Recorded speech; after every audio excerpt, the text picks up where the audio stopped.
اللہ نہ روح کو کروٹ کروٹ جنت نصیب فرمائے، نہ مولانا کو نیند آ رہی نہ مجھے نہ ان کے خادم کو۔ مچھر پورا حساب کتاب کر رہے ہیں، مولانا کا جملہ نکلا، کوئی گلہ شکوہ نہیں ان لوگوں سے۔ فرمایا مولوی محمد علی اس جگہ پہ کوئی انتظام ہو نہ ہو، یہ جملہ تھا، کوئی انتظام ہو نہ ہو، مچھر کا مکمل انتظام۔ الحمدللہ نحمدہ ونستعینہ ونستغفرہ ونؤمن بہ ونتوکل علیہ ونعوذ باللہ من شرور انفسنا ومن سیئات اعمالنا، من يهده الله فلا مضل له ومن يضلله فلا هادي له، ونشهد أن لا إله إلا الله وحده لا شريك له، ونشهد أن سيدنا وسندنا ومولانا محمدا عبده ورسوله، أرسله الله تعالى بالحق بشيرا ونذيرا وداعيا إلى الله بإذنه وسراجا منيرا، صلى الله تعالى عليه وعلى آله وصحبه وبارك وسلم تسليما كثيرا كثيرا، أما بعد فأعوذ بالله من الشيطان الرجيم، بسم الله الرحمن الرحيم، كل نفس ذائقة الموت، صدق اللہ العظیم۔ ہم اگر اپناتے رہیں گے پتہ نہیں کس بہانے کس چھوٹے سے عمل سے ہماری بخشش کر سکتے۔ ایک مرتبہ میں اور مولانا نعمت عنایت اللہ صاحب معصوم پور کے سمڑے میں پڑھ رہے، پورا اڑیسے کے علماء تقریباً بڑے بڑے علماء سب کے سب یہیں سے، اور میں ایک چھوٹا مولوی بھی اسی مرکز العلوم سے، سب یہیں سے پڑھے ہوں، اسی مرکز العلوم کا دین ہے۔ اتفاق سے ہم لوگ نے دونوں طے کیا پورا سال حضرت مولانا ہمارے لیے کہاں کہاں مٹی خاک چھان چھان کر کے، موٹر سائیکل میں بھاگ بھاگ کر کے، بھیگ کے، سردی میں ٹھٹر کے، قوم ملت سے دو دو پیسے جوڑ کر لا کے چلاتے ہیں۔ رمضان میں کم از کم ہم دونوں جائیں گے، جا کر کے کچھ لوگوں سے مل ملا کر کے کچھ لا کے مولانا کو دیں گے تو مولانا خوش ہو جائے گا۔ واللہ یہ مسجد اللہ کے گھر میں کہہ رہا ہوں۔ خیر مولانا راضی بھی ہو گئے، میں اور مولانا عنایت اللہ معصوم پوری ہمارے عباس بھائی ان کو پہچانتے ہیں، آپ کو پہچانتے ہیں، بہبل پور والے تو پہچانتے ہیں، تو حضرت مولانا میں دونوں ایک ہی عمر کے ایک ہی ساتھی تھے، گئے تو بہرحال بہت سارے جگہوں میں گھومے پھرے پھرائے، لیکن مولانا عنایت اللہ صاحب ندوہ چالے جانے کی وجہ سے پھر میری نوعیت نہیں مل سکی۔ میں تنہا ہر سال رمضان میں دارالعلوم سے آتا تھا، تو گھومنے پھرنے کی عادت تھی نہیں، بھئی کم از کم اپنے استادوں سے دعا لے، واللہ باللہ پیسے یہاں تک کہ ایک بس اسٹینڈ سے وہاں رکشہ بھی نہیں لیتا تھا میں، تاکہ وہ پیسہ رکشے کا کرایہ بچ جائے اور وہ جمع ہو جائے، کسی بستی سے کچھ کسی بستی سے کچھ ہو کر کے جو بہت خوش ہوتے تھے، بڑی دعائیں دیتے، اور یہ ہم نے طے کیا۔ خیر ایک مرتبہ کیا ہوا، کیونکہ مولانا جلال صاحب کی نسبت سے بات کرنی تھی، مجھے اپنی گھٹانی نہیں مارنی تھی، تذکرہ کا آ گیا، اگر نہیں کچھ بولوں تو سمجھ میں کیسے آئے گا، اس لیے میں بول دیا۔ حضرت مولانا جلال صاحب رحمۃ اللہ علیہ، اللہ ان کی قبر کو نور سے بھر لے، وہ بھی مدرسے سبلن کی طرف سے جاتے ہیں۔ اتفاق سے ایک موقع ایسا ہوا کہ حضرت مولانا بھی پہنچ گئے ایک جگہ بہت دور، ہمارے اڑیسے کا کنارہ، نام نہیں لوں گا، کیا پتا ان تک کوئی خبر پہنچا دے، پھر وہ لان تان شروع کر دیں کہ ہمارے گاؤں کا نام کیوں لیا جی۔ ارے قرآن لعنت کرتا ہے، دو نبیوں کی ضیافت نہیں کی قوم نے، اللہ نے ان کی لعنت برسا دی قرآن میں۔ فَأَبَوْا أَن يُضَيِّفُوهُمَا،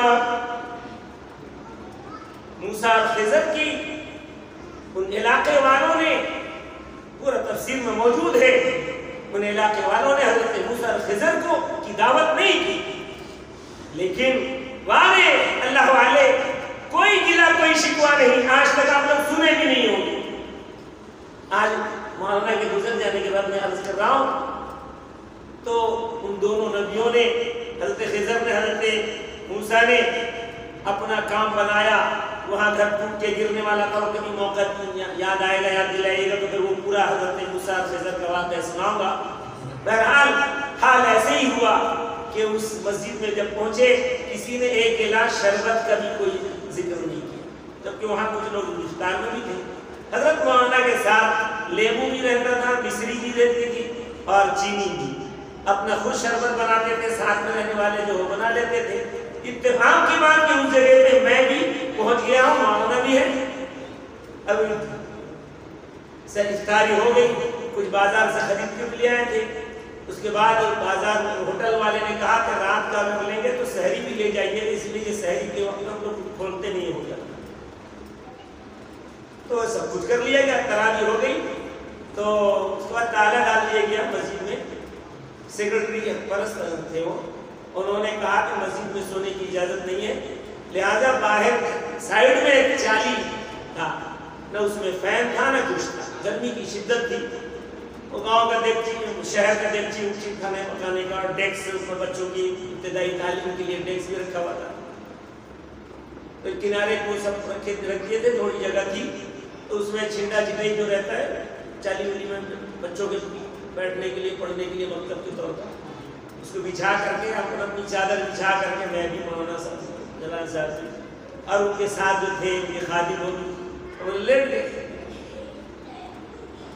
اب لیٹ کہاں پا رہے ہیں؟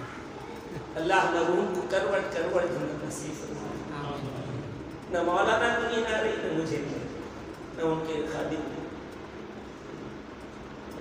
مچھر پورا حساب کتاب کر رہے ہیں۔ مولانا کا جملہ نکلا، کوئی گلہ شکوہ نہیں ان لوگوں سے۔ فرمایا مولوی محمد علی، اس جگہ پہ کوئی انتظام ہو نہ ہو، یہ جملہ تھا، کوئی انتظام ہو نہ ہو، مچھر کا مکمل انتظام۔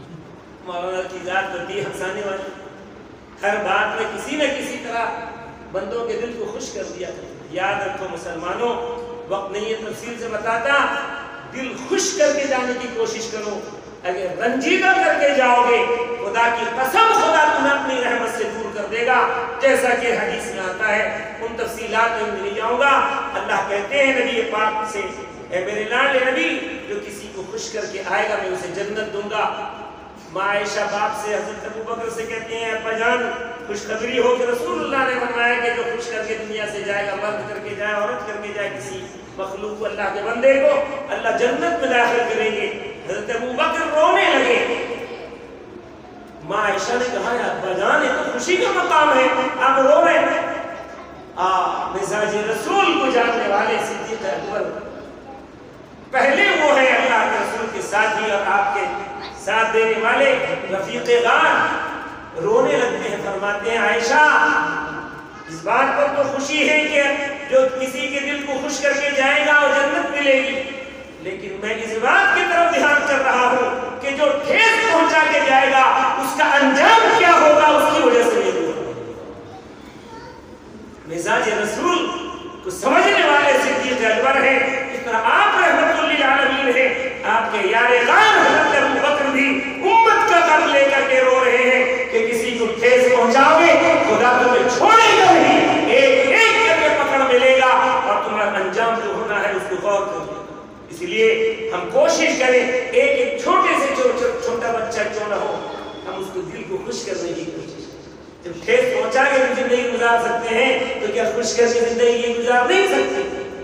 اسی لیے کسی کو کامنٹ مار دینا، کسی کو دو جملے بول کر کے خوش ہو جانا، اس کو ٹھیس پہنچے گی۔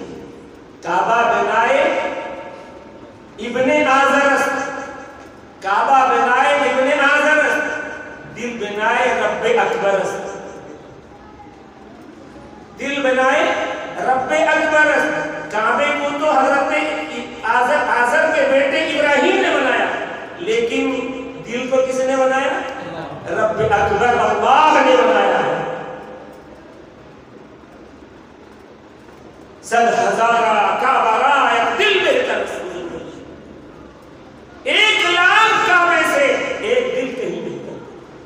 اسی لیے ہم اور آپ کسی کو ٹھیس نہ پہنچائیں. عہد کرتے ہیں نوجوان آج مسجد میں ہاتھ اٹھاؤ, عہد کرو اللہ سے, اللہ کے گھر میں جہاں تک ہو سکے گا ہم کسی کو خوش کرنے کی کوشش کریں گے, کسی کو ٹھیس نہیں پہنچے. اللہ نے مجھے بھی